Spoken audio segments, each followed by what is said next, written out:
আমরা জানি যে কেউ যদি গোসল করে, গোসল করলে তার অজু হয়ে যায়।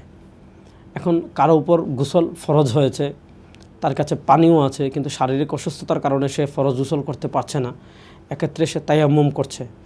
প্রশ্ন হলো, আমরা জানি গোসল করলে আপনার অজু হয়ে যায়।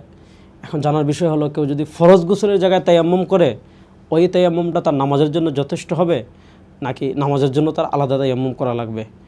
এক্ষেত্রে শরিয়ার মাসালা হলো, আপনি গোসলের পরিবর্তে যে তায়াম্মুমটা করেছেন, আপনার নামাজ পড়ার জন্য ওই তায়াম্মুমটাই যথেষ্ট। হ্যাঁ, ওই তায়াম্মুম করার পর নাকিদুল ওযু মানে নাওয়াকিদুল ওযু, অজুভঙ্গের যে কারণগুলো রয়েছে, এর মধ্যে কোনো কারণ যদি প্রকাশিত হয়, তাহলে আপনার অজু ভেঙে গিয়েছে, পরবর্তীতে আপনাদেরকে আবার কি করতে হবে, আপনাকে তায়াম্মুম করতে হবে।